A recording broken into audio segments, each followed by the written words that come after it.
আসসালামু আলাইকুম। আমার ভাইয়েরা বোনেরা কিরকম আছেন? আশা করি ভালো আছেন। আমি ইনশাল্লাহ ভালো আছি। আপনাদের মাঝে একটা সবুজ সবুজ টাটকা একটা লাউ নিয়ে এসেছি গাছের।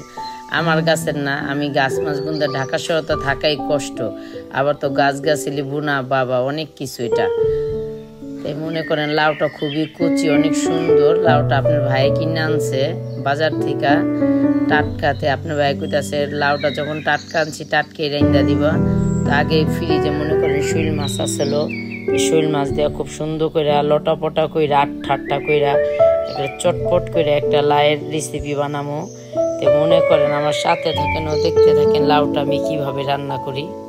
তারপরে মনে করেন আমি খুব সুন্দর করে মাছ টাছ তরকারি ধুইয়া, আবার যেটা হইলো আমাদের মুসলমানের নিয়ম করণে সেটাও করে আসলাম। 5 ওয়াক্ত নামাজ যা করেন না করেন আল্লাহর কাজ করতে হবে। পেটে যেমন টান আছে আল্লাহরও মনে করেন নামাজ রোজা এটাও আল্লাহর একটা খোরাক, এটাও করতে পারে। সবথেকে বড় কথা আমরা মুসলমান হয়ে জন্ম হয়েছি, আমাদের এগুলা করতে হইবে। এগুলা না করলাম না মরলে জব দিব কিভাবে আল্লাহর দ্বারে?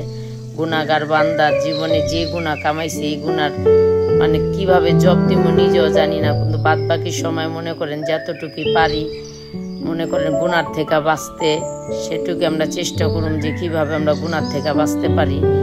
মনে করেন সব কিছু তৈরি মৈরি করে আবার নামাজটা আদায় করে আবার আইসা পড়লাম আপনাদের মাঝে রান্না করতে। আগে মনে করেন আমি হলুদের ফাঁকি, মুচের ফাঁকি, আদা রসুন বাটা, জিরার বাটা, তারপর স্বাদ মতন লবণ খুব সুন্দর করে দিয়ে আমি মশলাটা কষাই লইছি। অপয়বি আমি মাছগুলো দিয়ে খুব সুন্দর করে কষাই এলাম।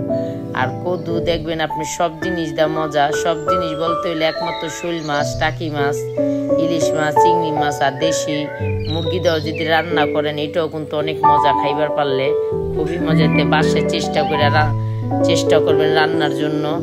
আর মনে করেন রান্না বান্না কম বেশি এটা সবতেই পারে আর সবতেই করে, স্বাভাবিক। পুরুষ মানুষের যেমন বাইরে কাজকাম, মহিলাদের ঘরের রান্নার কাজকাম এটা করতেই হইব হাজার ব্যস্ততার মাঝেও। আমার মনে করেন মশলাটা কষানো হয়ে গেছে, আমি মনে করেন প্রায় কদুটা দিয়া 2-1টা লাড়াচাড়া দিয়ে আমি ঢেকা দিব।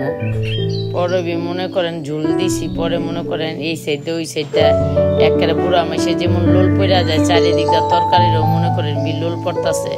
পরে হয় না দেখে আমি আবার আর এক পাতিলা ডাইলা দিলাম। মাশাআল্লাহ আলহামদুলিল্লাহ আমার তরকারিটা কিন্তু খুব সুন্দর, কালারটা পুরো টসটসা হলুদ। আর আবার লাউটা কিন্তু খুব সুন্দর নরম হয়ে গেছে, এগুলো গইলা গেছে দেখবারই পারতেছে। আমি ধনিয়া পাতা দিয়া তরকারিটা লাড়াচাড়া দিয়ে আমি নামাইলুম। তাই ভাইয়েরা বোনেরা ভালো থাকবেন, সুস্থ থাকবেন। আসসালামু আলাইকুম।